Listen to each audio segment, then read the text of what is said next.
This is Twit. Bandwidth for Know-How is brought to you by CashFly. This episode of Know How is brought to you by the Ring Video Doorbell. With Ring, you can see and talk to anyone at your door from anywhere in the world using your smartphone. It's like caller ID for your home. Right now, get free FedEx shipping when you go to ring.com/knowhow. And by lynda.com, the online learning platform with over 3,000 on-demand video courses to help you strengthen your business, technology, and creative skills. For a free 10-day trial, visit lynda.com/knowhow. That's lynda.com/knowhow. Today on Know How, software-defined batteries, USB on the go, and what to do with your cheap tablet.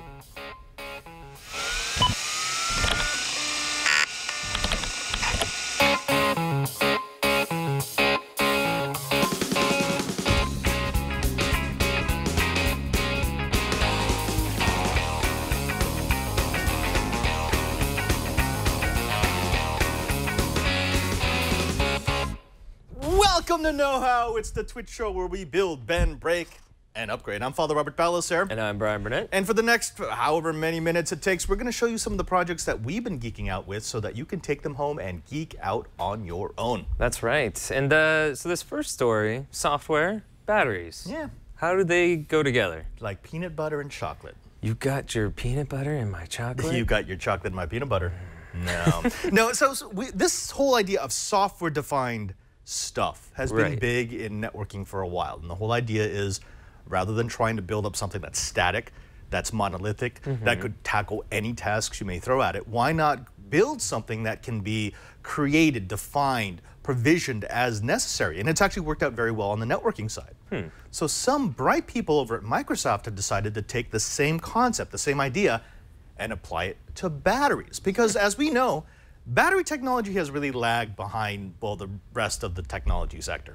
Well, it seems like the technology that we would like to advance faster than any other because so many devices rely on them.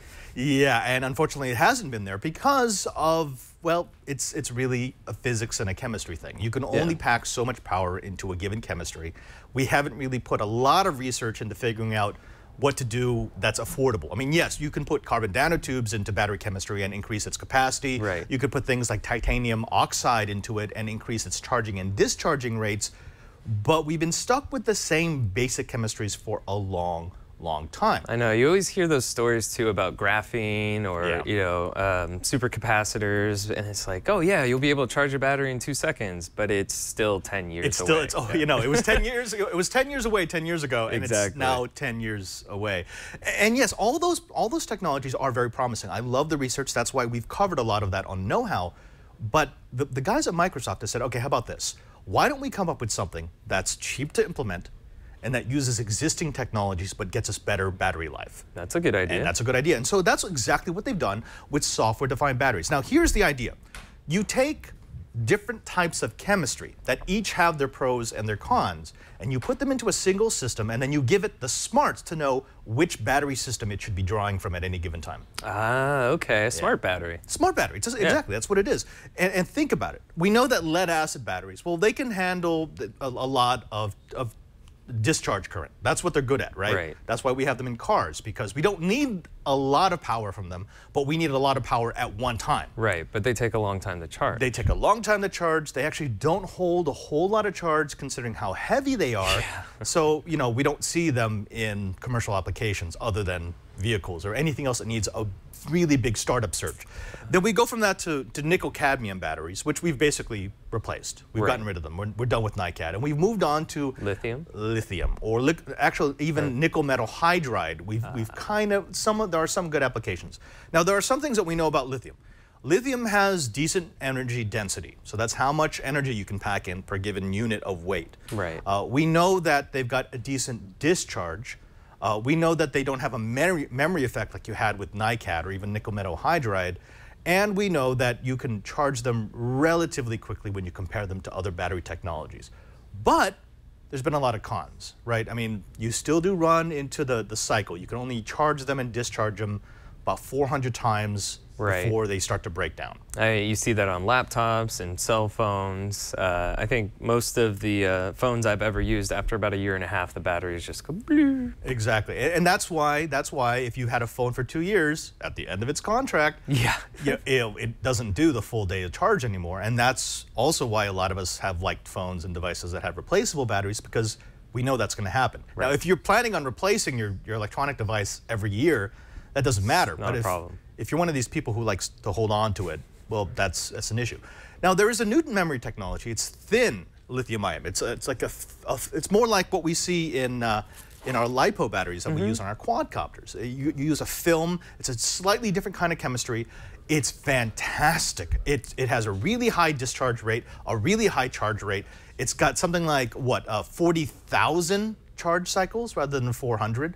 So you can charge and discharge. It also happens to be incredibly expensive. Oh, yeah, of course. Right. So what Microsoft is going to do is they're going to combine 2 or more of these different types of technologies. Like, for example, put the thin film lithium-ion together with lithium-ion, or even maybe the potassium-ion that people have been working on, which has a great energy density but is for large-scale operations. And then you have the software for the battery that says, hey, you know what? You're doing word processing right now.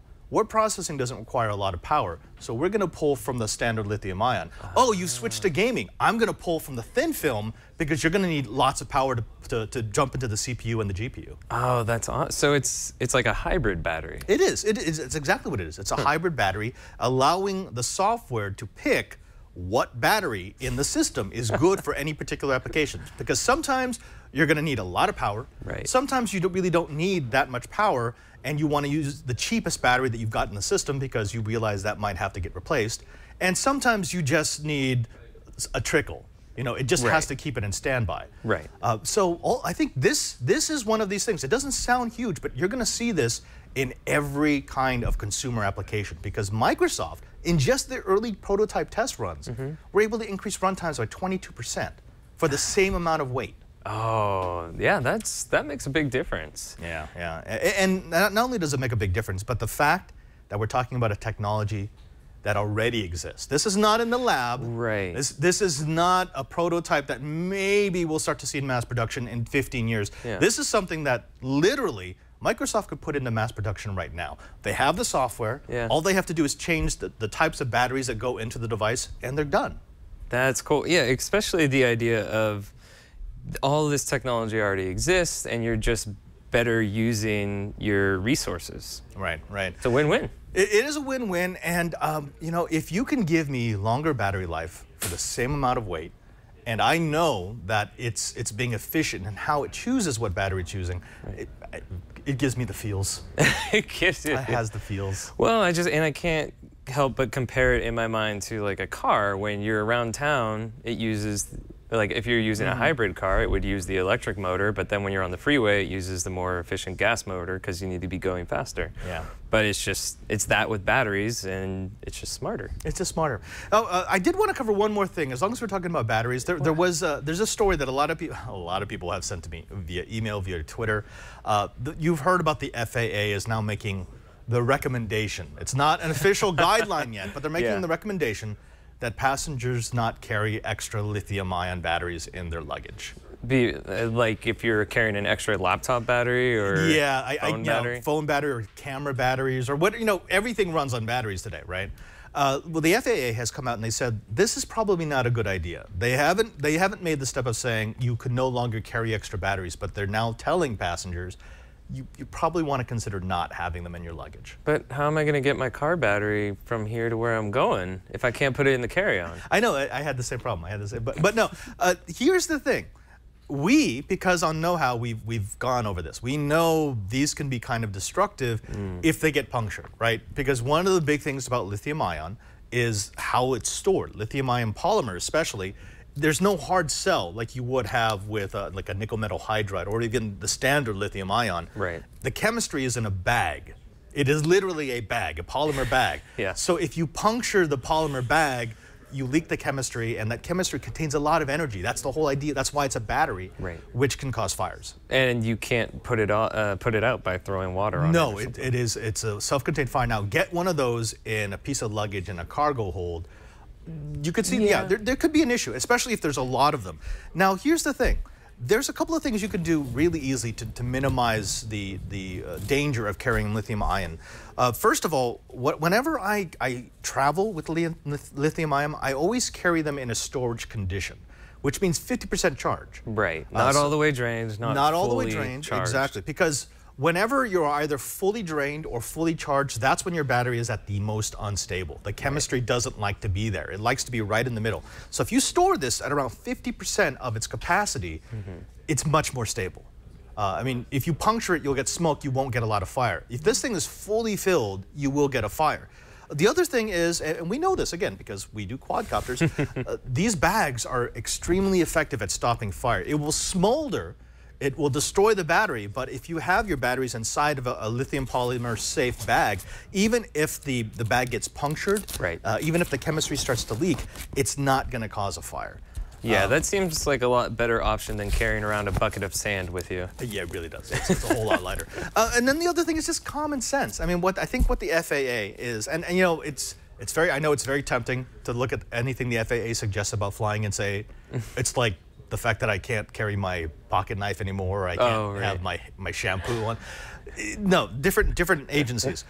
The FAA is recognizing that there actually is a danger from lithium-ion batteries, and there is if you are one of these people who just throws everything into a bag. Right, and they're rolling around, and it could happen to get punctured by something. Yeah, don't do that. Don't be that guy. That guy is not good. He's a bad guy. Yeah, just if you're going to pack lithium-ion, go ahead and do yourself a favor and just pack it correctly. Right. You know? Well, that's all we ask. Just, be cool. Do a good job packing your stuff. Yeah. Now, when we come back, we want to go ahead and jump into a little something. We got our hands on this 2 weeks ago. You got the Amazon Faire. Amazon Faire, which has been getting maligned because it is a cheap tablet. But here's the thing.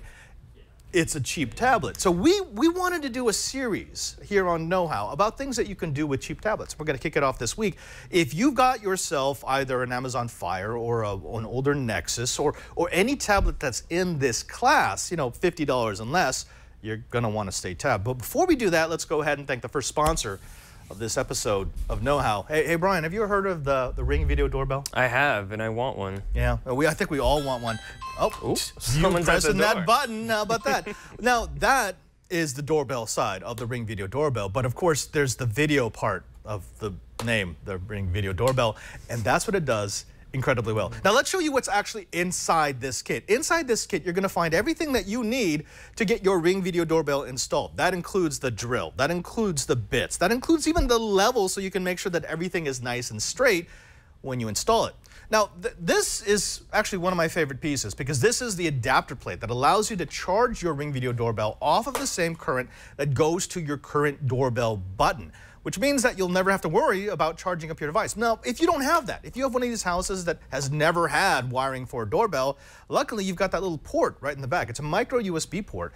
You plug that in, you charge the unit full, and it's good for a full year.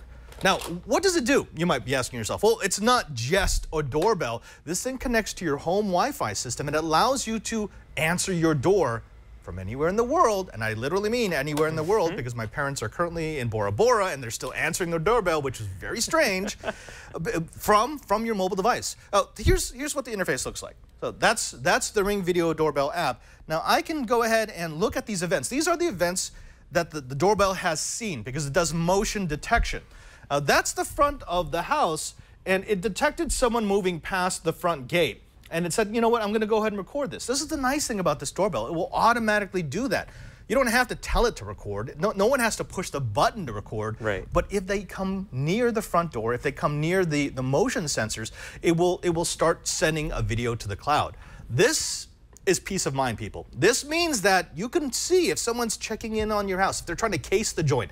And for me, because I'm concerned about my parents, they're getting a little bit older, I want to know if someone keeps coming to the front door, knocking, looking through the windows, and now I can see it. In fact, the last couple of weeks, we've caught our neighbor coming over to plug his electrical devices into our power, which was weird. Yeah, you would see him come up here, and then he'd walk off with an extension cord. Like, actually, you can't see it, but I put a lock on the gate, the courtyard, and I was kind of hoping to see him like try to get through again. Well, I remember in the last video you did too. your dad was like talking to the guy through the doorbell. Right. He's like, hey, wait, what? Are you doing something there? I should start capturing them because you can download these videos to your phone. But there have been times when people have rung the doorbell and they're like looking through the window, and then my dad answers it, and they kind of freak out and just walk away. It's like, okay, yeah. Because they're probably checking to see if anyone's home. Exactly. Well, this is the easiest way to not have that happen because it is like caller ID for your house. And folks, you know what? I love the Ring Video Doorbell. I know you will too. Why not try out the gadget that Time Magazine named as one of the top 10 gadgets of 2014? Now, we want you to try out the Ring Video Doorbell. Prevent burglaries before they happen. Turn your house into a home. Go to ring.com/knowhow for free FedEx shipping. That's ring.com/knowhow. Ring.com/knowhow. And we thank the Ring Video Doorbell for its support of Know-How. Hey, Brian. Yeah? Want to do a little tablet stuff? I do. Let's do that. I do. Now, I've been having a lot of fun with this. Here's the funny thing. We've been getting a lot of hate because we did a quick unboxing because we ordered 3 6-packs. There was quite a few of them flying around the studio. There was a lot of them. And it's amazing how much hate there's been for these. People have been bashing these tablets, just calling them the worst thing ever. And you know, the funny thing is, it's a $50 tablet. If you're trying to compare this to an iPad or even a higher-end Android tablet, that ain't happening. No. Yeah, that's not what this is for. This is designed to be a really inexpensive tablet. This is something that you can give to your kid, your developing child, and not worry about them destroying a $600 to $1,200 piece of equipment. Right, and when we were first looking at getting these, it wasn't like we were getting these to replace other tablets that we may have. This was just, it was something that we could pick up and kind of learn to do stuff with after we got it. Exactly, and I have to say, my original intent when I got this was to figure out as quickly as possible how am I going to root it, rip off all the software that Amazon put on. That's exactly what I want to do. I was like, you know what, forget it. I don't want to deal with Amazon. I want to put like real Android on here and see what happens. And then I started playing with it, and I'm like, no, I don't think I will. I started thinking, maybe I'll get another one and I'll rip that one apart. Well, I mean, we'll probably talk about it, but it's a lot of the Amazon stuff is the only reason why you would actually want to use this. Yeah, if you're an Amazon Prime member, this is really, in fact, I had to do, I had 32 hours of flights that I had to do since the last time I was in the Twin Brick House. And I realized I don't want to watch the in-flight stuff anymore. So because I am an Amazon Prime member, I was able to load 38 hours of video and audiobooks into the tablet. So I have that with me. And that's one of the nice things about this. Unlike a lot of other devices, Amazon Prime will work properly with this. So I can download videos to the tablet, and as long as I'm connected every 2 days or so, I'll have access to my full library of videos. It's pretty nice, because right around the time we got this, I did a trip to LA. I downloaded all the Back to the Future movies, and the whole time, the people in the back of the car just watched Back to the Future on it. And I didn't have to have a Wi-Fi signal, and I wouldn't have been able to do that with the Amazon Prime app on the iPad. So. But you know, we don't want to do another review of the Amazon Fire tablet. You can watch before you buy and find out what we thought about it there. What we did want to do is show you a few of the things that you can do with this tablet that you may not know about. The first thing, you've heard of OTG, right? OTG? Out the gate? OTG. No, it's USB on the go. Ah, okay. Yeah. Now, let's talk a little bit about what OTG is, because in order to understand OTG, you kind of have to understand what USB is. Universal Serial Bus. Right. Do you remember time before USB? I'm trying to figure out how old you are. Well, I mean, floppy disks. That was like the first USB. All right, well, now, us old folks, we used to have to play with serial connections or PS2 connections for like our keyboard and our mouse and parallel serial USB. Maybe like once. Okay, once. Universal Serial Bus was a way to create a system that would automatically set up communication protocols between a master and a slave. Oh, okay. So that's the client, which like this is a client, and the host, which would be like the computer. I did do where on hard drives you had to use the little jumper to put it into master or slave. I did do that. Right, and USB was an attempt to sort of move away from all of that. It said, wait a minute. Why not put all the smarts into one place and let all these clients plug into it, and the host, the master, will automatically set the communication protocols, the speed, et cetera, et cetera. Right. USB 1.0 and 1.1 were pretty big. They were used mainly for things like keyboards and mice and early web cameras. There really wasn't a whole lot of bandwidth. You got 11 megabits per second. Most of the time it was actually less than that. And then we moved up to USB 2, which gave us much more. We had 480 megabits per second. So, I mean, it has dramatically increased the amount of bandwidth available to the devices. Plus, the revision of USB 2 into 2.1 included what was called on-the-go, OTG. An OTG was a recognition that sometimes I have a client device that can also be a host. Okay. Yeah. So most of the time, I had, like, my computer was the host. It was the master. The mouse is a client. The keyboard is a client. The webcam is a client. A storage device, like a USB device or an Ethernet adapter. These are all clients.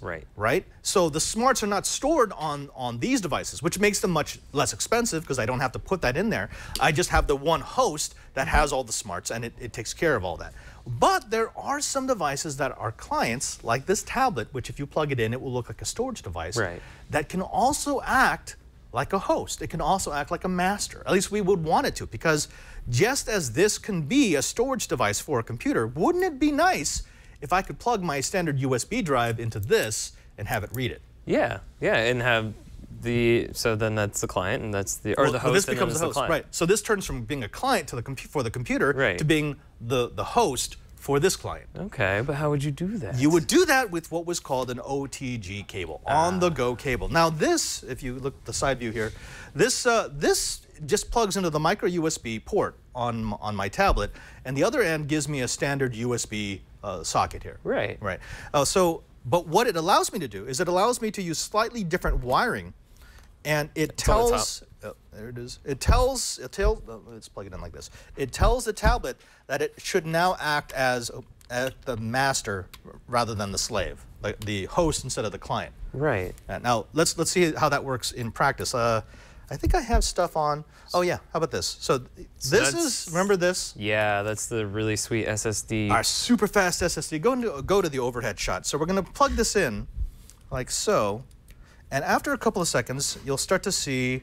Well, so the little blue light has turned on. I can't see that. So this is starting to recognize it. Oh, look, and see, now I can go ahead and go into my my library, and I will be able to, hold on, come on. It mounts it as a separate drive? It mounts it as a separate drive, and now I have access to all the videos that are on here, which is actually very, very cool. Let's see, what was this one? We are starting our Harvey King beer lifter with its frame. Yay, remember the beer lifter video? So this is the most basic level of USB on the go. This is what we like. The ability to plug into different USB sources and pull off media, be that video or music or audiobooks or PDFs. Okay. So this is very cool. But USB on the go is not limited to memory devices. So I just pulled off that drive and it's demounted. Right. Let's go ahead and plug in an Ethernet adapter here. Now this is actually very cool because what this allows me to do is to overcome one of the biggest drawbacks of the Faire. If you notice the specs of the Faire, it only supports 2.4 gigahertz Wi-Fi. Yep. Which is horrible because we all know that 2.4 gigahertz Wi-Fi is incredibly congested. It's almost unusable in most places, right? Well, this recognizes this Ethernet adapter, which means I can plug this in and completely bypass the Wi-Fi, and now I have access to everything that I would on my network, just as I would on a laptop or a desktop that's plugged straight in. I could have used that because once I got to LA, I was at a hotel, and so not only was it hotel Wi-Fi, but I was trying to download these movies to it, so I just like leave it on for 12 hours to download everything. Yeah, which is not fun, right? No, it took forever. It took forever, and not only that. We've already got so much 2.4 gigahertz interference in our homes and our offices. Why add more? I understand why they did it because it's a $50 tablet. They cut costs everywhere they can. Oh, totally. I mean, the screen resolution isn't the best. It feels kind of hollow and stuff. But the point of it is like I don't worry about it. I just throw it in my. It's the one device that I've carried around with me the most because I just throw it in my backpack and then I just kind of forget about it. But the fact that it can support OTG means that I've just really broadened what I can do with the device. Now I got a right angle. You can get right angles for both sides. I would probably get a right angle that goes the other way. It is kind of a burden to have this hanging off the tablet. Yeah. I mean, I understand that. It's not the best thing. I'm actually probably going to 3D print a case so that I can have this in here naturally without having to worry about it snapping off. Could you do a USB Wi-Fi module? Yes. So then you could get 5 gigahertz on it? Yes, you can. But let's talk a little bit about that because, I mean, I know there's some of you out there who have never heard of USB OTG and you're going, oh, this is fantastic. Okay, well, slow down. Slow down. Slow your roll. Slow your roll, son. Well, first, not every device that has a micro USB port is going to support OTG. Okay. So yeah, check your device, check the manufacturer's page, check the spec page. We know the Faire does, but even then, it's not as if it can support every USB device you might plug into it. It's just like anything else. If it has a driver for it, it will support it. If not, it just sits there. So, for example, it will support this USB Ethernet adapter, this Anchor. Yeah. This works fine. This is a gigabit Ethernet adapter. I've never had trouble. I've actually, you can change this connector to an OTG cable, and it will work just fine. Nice. There are certain USB hubs that will work OTG, so you can plug in multiple devices. Yeah. Most USB flash drives will work. USB hard drives will work if you have separate power, because most of these tablets will not be able to give you enough power to power up a hard drive consistently. It's not good. But once you go beyond that, it's hit or miss. Like wireless adapters, check the manufacturer to see if they will work with OTG. This is my personal favorite right here. This is a Freedom Pop. This is a USB device that hooks up to the Sprint network. I got this a long time ago, and they forgot to charge me, but they've kept it on. Yeah, it still works. No one tell Freedom Pop, nice. please. It still works, as but long it's as it. Sprint network. So I know. Unfortunately, we don't get service here for Sprint. But the cool thing is, and it'll do its little thing. See, it actually powers it up. Nice. And this means that I can have even if I'm not in range of a Wi-Fi device, I can have internet access on my Faire tablet. I mean, this looks kind of gank. Well, you know, just get some tape and put it on, strap it to the back. It's gangster, son. Yeah. Who doesn't like a tablet with a dongle? But I will say, I have another one of these from Freedom Pop. It looks exactly the same, but it's 2 years newer, and that doesn't work. Probably because it's trying to draw too much power?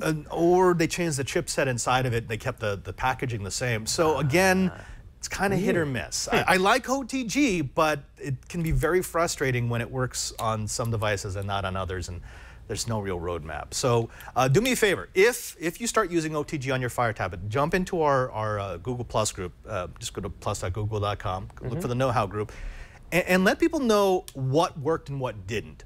Because as we start to build up a database, it makes it a lot easier for people to get into this, especially in the cheap tablet world. But we bring this up because we were talking about cheap tablets, right? Yes. And this is one of the best ways to get more out of your cheap tablet. Yeah, no, I've enjoyed my time with this little Faire. I'm definitely going to hang on to it. Yeah. Oh, by the way, Alex, if you go ahead and show them the link for this, I bought this on Amazon. This is a $359 cable, so this is really inexpensive. In fact, I bought like 10 of these because I destroy them with regularity. In fact, I almost destroyed this one. I fell out of my pocket all the way from the garage, and a car almost ran over. I'm like, whoa! Yeah. I need that for the demo. For display purposes. So yeah, pick yourself up one of these, and you'll be surprised how many of your devices will use OTG. I know my old Nexus 7 used it. I could do it on one of my Samsung phones, but not the other. I can't remember which one it worked on. It will not work properly on my OnePlus One. I tried plugging it in here. I got the USB devices to work. Yeah. The like USB flash drives, but I could not get anything else. So again, you know, don't get your hopes up thinking that this is the savior for everything, but it is so cheap, you might as well pick up an adapter cable and start playing. You wouldn't mind if this just happened to disappear then, would you? You can have it. Oh, sweet. Yeah, you know. Because you know what? We're bros like that, huh? Yeah. Okay, folks, now, when we come back, what we want to do is we actually want to show you some of the apps that I've been playing with. Because yeah, that's what I wanted to get remember, the Faire tablet isn't quite Android. It's the Faire OS. Yeah. It's a skin. It really is Android, but it means that it uses, unless you sideload, which we will show you in a future episode of Know How to do, you got to use Amazon's app thingy. Yeah, you can't use the Google Play services. Use the Google Play services.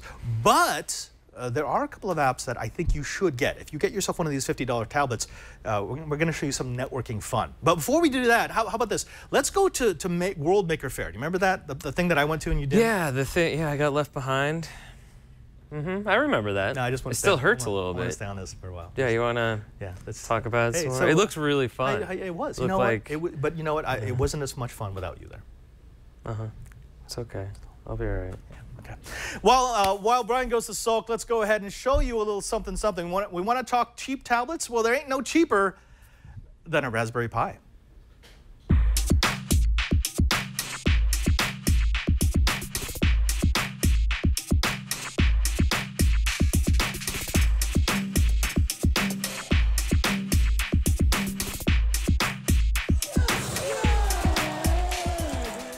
If you're a maker, you probably know what this is. It's a Raspberry Pi. This is the A variant.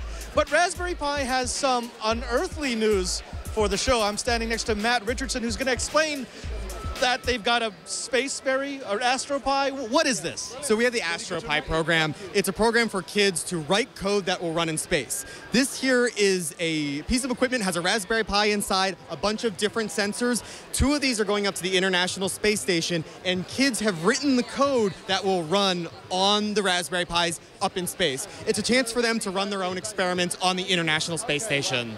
What kind of experiments will they get to do? I mean, what will the code interact with? What kind of sensors do they get to play with? There's a bunch of different sensors: humidity, temperature, pressure. There's a gyroscope. There's an accelerometer. So the things we're seeing are mostly fun experiments. There's some games. There's a reaction timer kind of game to see if the astronauts are reacting differently over the course of the whole mission. There's also a one where a little more fun, where it'll just show a flag of the country that they're flying over, so that the crew can see where in the world the space station is flying over. Let me see the sensor itself, because I understand that they can buy it. If they wanted to experiment with the same gear that's going to be going up to the ISS, they can get it right now. What is this? It's just a display? What can they play with on this board? Yeah, we call this the Sense Hat. It has a 8x8 RGB LED matrix. That's the display. Has a little joystick, and it can display messages like that. And there's sensors on it: temperature, humidity, pressure, accelerometer, a gyroscope. I could give demos of all that too. This is our little message to Maker Faire. And then, here's an orientation sensor demo, for instance, where it keeps the logo upright. And then, of course, I'll show you it can give you the temperature as well. This is a great way for people to experiment with temperature logging, to experiment and maybe even run the experiments that were run in space and try them down here on Earth as well. Will that work on all variants of the Raspberry Pi? Yes, it will. And how much, if they wanted to pick one of these hats up, how much would that cost? $30. Okay, now the Sense Hat is not the only thing that you've brought to the Maker Faire. You've also got this beautiful official touchscreen, not a hacked-together one, but one that will work out of the box. Tell me about this. We've had a display connector on the Raspberry Pi since the very beginning, and we finally have a display for it. It's a 10-point multi-touch screen, 7 inches. It's beautiful. It runs, the Raspberry Pi mounts right to the back of it, connects over this display connector, and you can do 10-point multi-touch. This is an example we wrote with Python to be able to show off how amazing this display is. If they wanted to start integrating with that, what kind of modules would they have to load up, or would my base package just work? So out of the box, the base package will work. You'll be able to get up the desktop environment and log in using the screen. I recommend checking out Kivy. It's a Python package, a library that you can download to be able to do all this on-screen drawing, to be able to make elements, to be able to respond to touch events, gestures. It's a great library, and that's what I'm using in this demo here. And if they wanted to pick up a touchscreen, how much would that set them back? $60. Fantastic. Matt, I got to say, every time Raspberry Pi comes to one of these events, you always got gear that I want to bring home. Could you please tell the fans out in the audience where they can go if they want to get themselves a Sense Hat, if they want to get themselves an official touchscreen? If they go to raspberrypi.org, there'll be a shop logo, or you go to swag.raspberrypi.org. Everything's available for sale there. Thank you very much for speaking with us. And of course, this is Raspberry Pi in space, space, space, space, space, space, space. Kind of loses the effect when you can Bryan. see you saying space, space, space. No, but I have actually ordered one of those screens because I I played with a touchscreen. Remember, I have that tiny little touchscreen that is a shield over the Raspberry Pi? Yeah. Which is not bad. But it's super tiny. It's super, super tiny, and not only that, it was a pain to get working properly. Right. There was a lot of hackery that was involved. This is the official touchscreen. It works out of the box with the packages that he suggested. I love the fact that I'd be able to do something with this. Yeah, well, did you bring one back? Unfortunately, no. So I have to wait just like everybody else. He was going to give me one, but I was like, you know what, no. Yeah, you're like, oh no, there's a co-host that didn't get to go, so I better not bring it back for him to look at. There was a lot of stuff that was like that. It's like, no, like Dremel is going to be sending us a bunch of stuff. So, but we can play with that here. Yes, so, yes. How about that? All right, now let's, as promised, we will be getting to the things that you can do with your cheap tablet. But before we do that, let's thank the second sponsor of this episode of Know How. Hey, Brian. Yes? You know what the knowledge hole is? I do. There's one up here that I need to insert some knowledge into. That's right. Your knowledge hole thirsts for knowledge. It wants to know stuff, which is why we're happy to have lynda.com as a sponsor of Know How. Now, lynda.com is the place, the online resource, reference, the repository of all things knowledgeable on the internet. When you get a lynda.com membership, it means that you are going to have access to the latest and the greatest in teaching materials. It means that you're going to have food for your knowledge hole. It's for the curious, for the doers, for the makers, for the DIY folk who want to improve themselves. Now, lynda.com will give you access to thousands and thousands of videos on topics ranging from how to program, to how to take photos, to how to do your hobby better than you already do it. It's not just a place to learn new skills. It's also a reference for the skills that you have that maybe you need a refresher for. Now, if you're interested in web design and development, you're going to want to check out lynda.com's latest courses, which include analyzing your website to improve SEO. Who doesn't want to do that? Problem solving for web professionals, WordPress essential training, up and running with PHP MyAdmin, and Squarespace 7 intermediate techniques. They've also added courses on up and running with Office 365 and up and running with Photoshop Fix. With a lynda.com membership, you can watch and learn from top experts who are passionate about teaching. You can watch high-quality videos, not the stuff you find on YouTube, which is great, but sometimes bad audio or bad video can detract from the learning experience. You get to learn at your own pace. This is really, really important. You can take notes as you go. You can start and stop when you need to. You can watch on the go on your Android, on your iOS device, on your laptop, on your desktop. It means that your learning is constrained not by the input of the data, the way that it comes to you, but the pace at which you can process it. And as we all know, that is the best possible way to learn.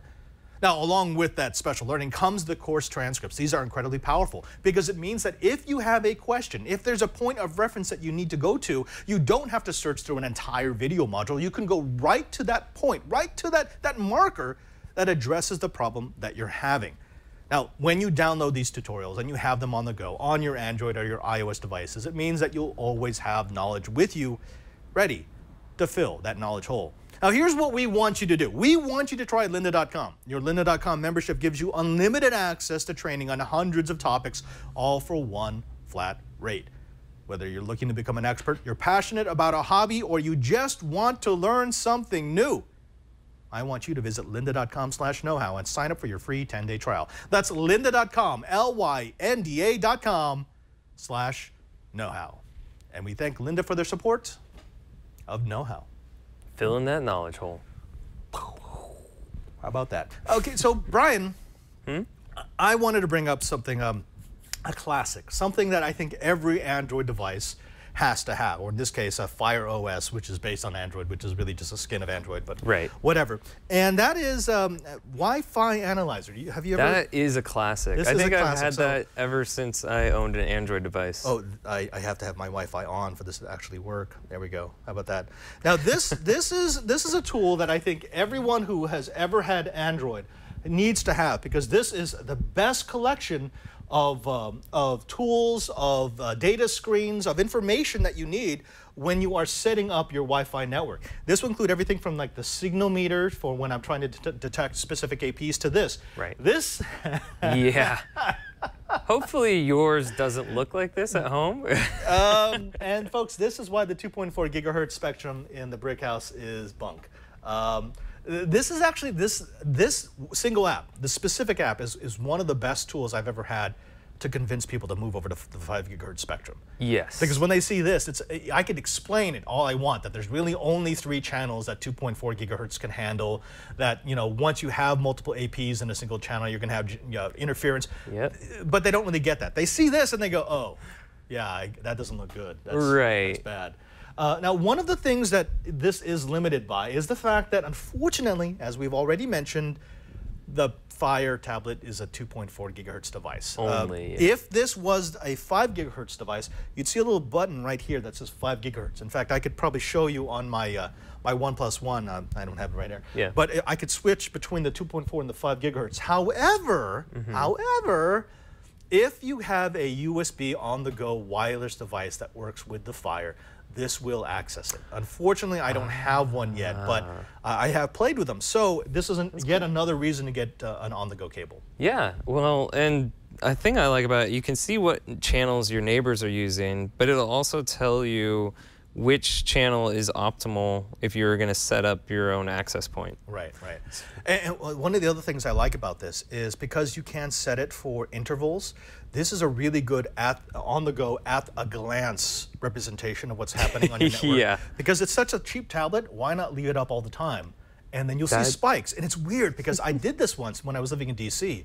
And we found out that like every 3 hours, we'd see this massive spike in one of the spectrums and then it would go away. And I couldn't figure it out until I started going around with the signal meter. I realized our neighbor had this like compressor or something, some device that would turn on every couple of hours. It was on that frequency. And it put out a bunch of interference at that frequency. And it was the weirdest thing. I'm like, oh, okay. So you use this as like a little data logging device, just having it up all the time. That's cool. You know, it is amazing what you can do when you have a tool that is always on. Because unfortunately, a lot of us think of tools as, oh, we bring them out when there's something wrong and then we try to fix it. Well, that's great, but if it's an intermittent problem, and those are the most maddening problems. Yeah, those are the ones that make you feel insane. They make you feel insane, and you have to have the tool on before it happens. Otherwise, it's kind of a lost cause.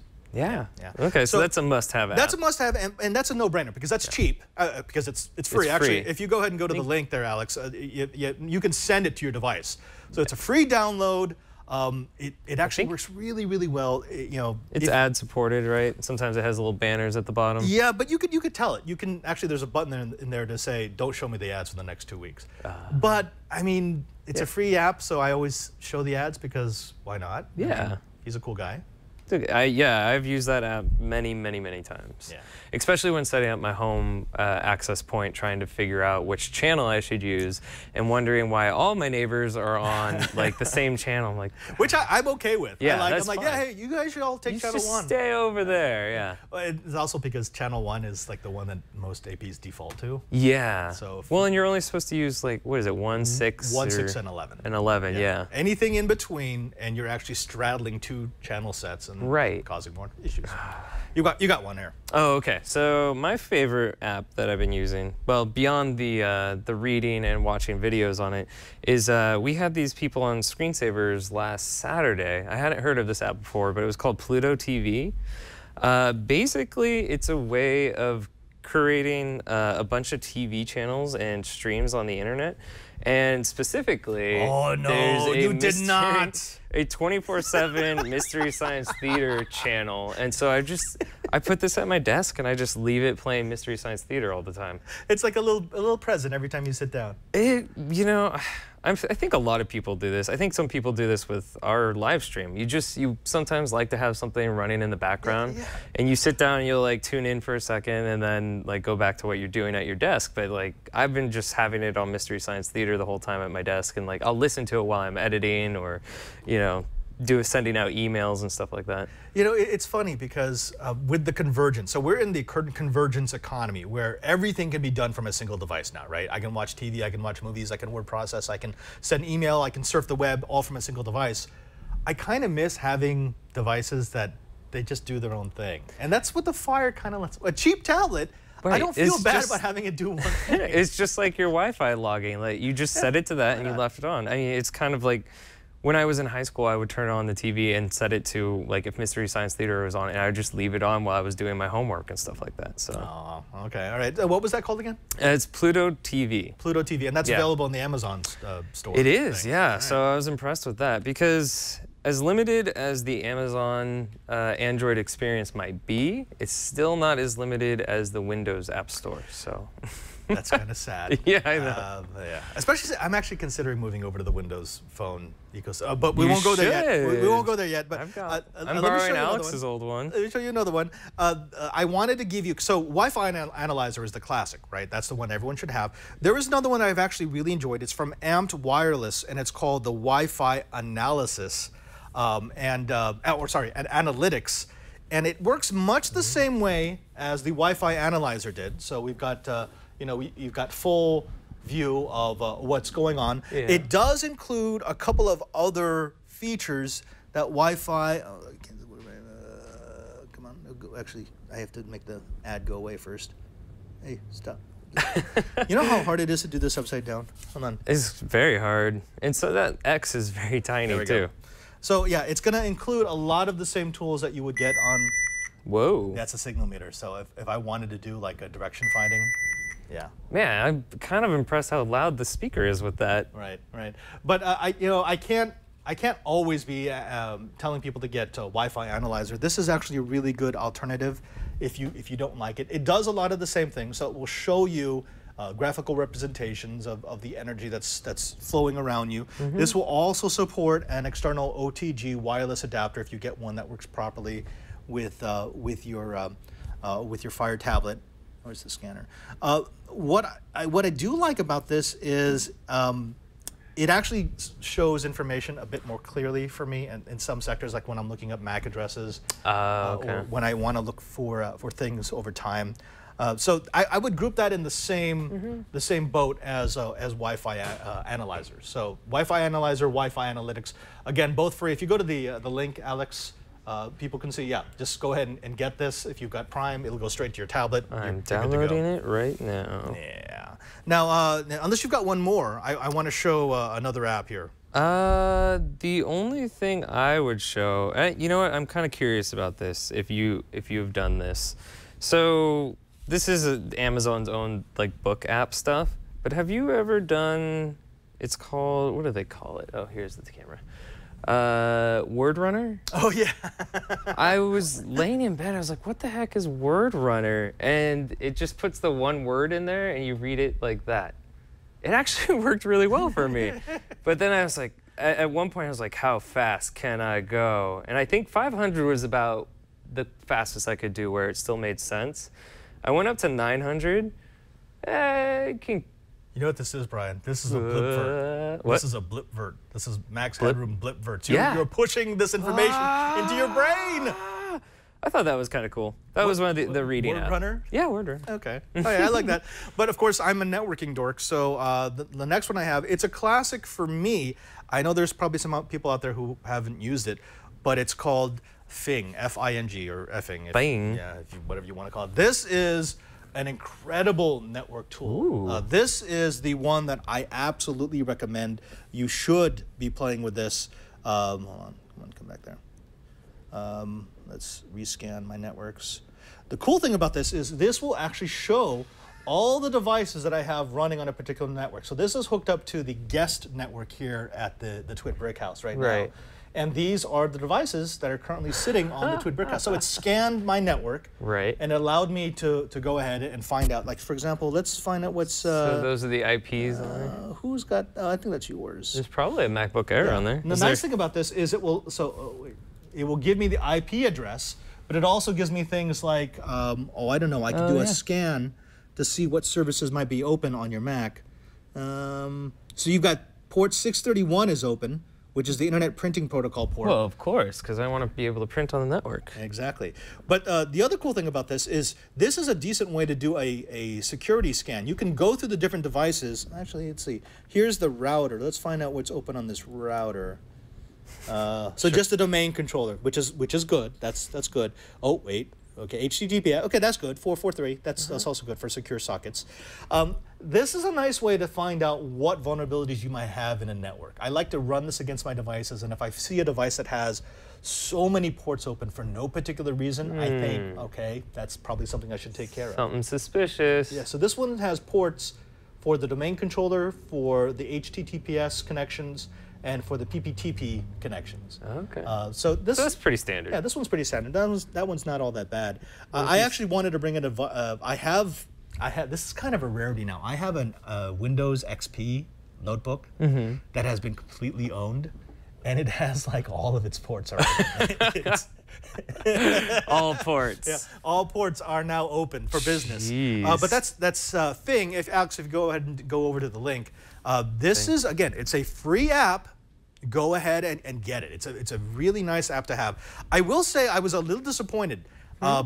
This did not support my OTG Ethernet adapter, which is what I really, really wanted. What I wanted was the ability for this to connect to a local network. And I mean, it's trivial. It's the same thing. It's just not over wireless. It'd be over wired. Right. I've been reading up. There is a way to defeat that and make it work, so I will make it work. Now, there is one more app, but it's not free, so I'm going to save it for a future episode. And you do have to root your Fire tablet, but essentially it's Wireshark for the tablet, which means I will be able to use my Ethernet OTG adapter. I'll be able to plug it into a network, and I can just leave it there with a 128 gigabyte card in here, and it will sniff all the traffic coming over a network. So everything you wanted to do with Wireshark. So if you wanted to know what passwords were floating around in clear text, if you wanted to know what clients are using the most bandwidth and when they're using it, that's a $50 way for you to plug it into a network and walk away and come back a little later and go, oh, look at that. Oh, they're just charging their tablet connected to my computer. I'm just charging my tablet on your switch. No problem, right? I mean, what's the deal? What's big? Yeah, nothing suspicious there. Nothing suspicious there. Oh, before we went away, I did want to acknowledge someone who is a member of the know-how community. He's a know-it-all. He's posted this in the Google Plus group before. His name is Andy Lee. And when I told him that we were going to be doing a cheap tablets episode of Know-How, he wanted us to show you this. Alex, if you go over to this, this is his, he calls it the awesome Nexus 7 car system. Now, that is a Nexus 7 that he's built into his dash. That is a fantastic modification. Look at that. Looks like it came with the car. It does, right? Which is, I mean, that's the dream. If you could make it look like it's not an aftermarket. But look at this. Look what he had to do. So he took off that front piece of the dash. That is a Nexus 7 in there. Zip tied in there, nice. It's zip tied, but it's got all the connections. That looks like is that an OBD2 up top? Looks like it. Looks like it, right? Or that socket? That might just be the bus connectors for the switches and stuff. Who knows? Could be. But yeah, I mean, again, Nexus 7 was a really inexpensive tablet, and he's got it integrated to his car. I don't know if I'm more impressed that he has integrated it so well, or that he's still using a Nexus 7 and it hasn't like bricked itself or anything. Because well, just everyone who's updated on it has kind of sad. Done with it. Now, I will say it's probably not a good idea to watch quadcopter videos while you're driving. Wait, we're not supposed to do that? No, Brian. That's bad. Don't do it. Don't do it. Don't do it. All right, we know that this has been a lot of material for this episode of Know How, so we are going to let you go. But before we do that, we've got a parting shot. Hey, Brian. What's up? You want some strong metal? I love strong metal. Maybe, strong metal that doesn't weigh so much? Yeah, okay. Well, Boeing's got something for you. Alex, go ahead and play this. This is Boeing's new metal. It's 99.99% air. It's a micro lattice. So it's a 3D open cellular polymer structure. They modeled it after the structure of your bones. So if you look at bones are mostly hollow, but they're incredibly difficult to crush. They just had it sitting on top of one of those. Yeah, a little dandelion thing. So it resists compression, but it's also very fungible. So you can mold it, you can make it move. Now, the applications for this kind of material are endless. Right. It's a structural component for aerospace, something that's incredibly light, because remember, you want light whenever you're dealing with a rocket or a plane. What? And the micro lattice could be used for skin, for the floor, for walls, for trains. You know, this is, we talked about something this before, aluminum that you've bubbled air through to make it a little bit porous.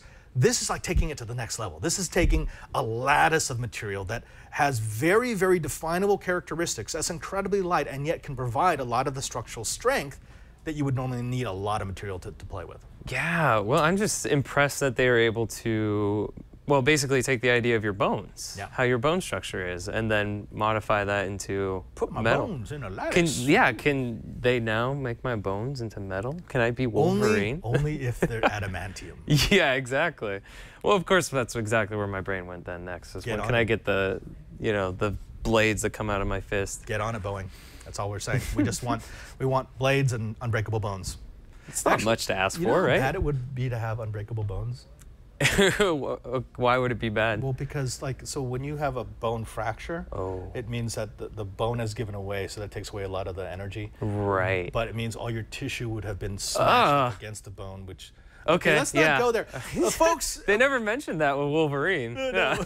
Again, this has been a long episode of Know How. We want to make sure that you have access to all of our notes. If you want to play with any of the apps, if you want to play with OTG, we've got all the links. Where would we put those, Brian? Twit.tv/KH. Yep. And that's where all our past episodes are. And you can subscribe, download the version that you like. Or you could just flip through the different screenshots that we have from each episode, because they're usually kind of silly. Yeah, I was getting rained on last time. You spent a lot of time on that. I was depressed last week. Had a little rain cloud above my head. Don't forget that you can also find us on Google+. In fact, it is a great place to go, plus.google.com. It is a lively community, and we're over 9,000 members. Over 9,000! Exactly. That's why we keep doing the Kamehameha when the show starts. Yeah, exactly. Now, you don't have to be an expert. It's a great place to put questions if you're a newbie at either building anything, maybe a quadcopter, Raspberry Pi. It's also a good place to put pictures and ideas of projects that you've had or that you've successfully put together. We love sharing what you in the Know How community do. So make sure you go there, again, plus.google.com, and look for Know How. Yeah, anybody else out there have Nexus 7 in their dash? Show us. Yeah, of course, Google Plus ain't the only place they're going to find us. No, that's right. If you want to keep track of what we're doing behind the scenes, when we're not doing Know How, a good place is to go to Twitter, and I am at cranky_hippo. And I am at PadreSJ. And our director? Yes, director. He's a director, right? He's very specific. I forget what he does. What does he do again?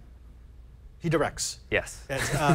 Hal. He's the right? button pusher. Hal Gumby. Hallex. Gumby? It's Hallex Gubby. Hallex. Excuse me, Brian, that's Alex. Alex. Gumpel. I'll get that Alex right. Gumpel, yes. He's at ANELF3. ANELF3. That's right. Until next time. You are? Father Robert Ballecer. He is. Alex Gumpel. And I am? I don't know. I don't know. Bryan Burnett. Yeah. And now that you know how. Go do it. You have to say your name first. You're like, wait, what are you doing? You do Stop it first. No. That's how we do Make it stop.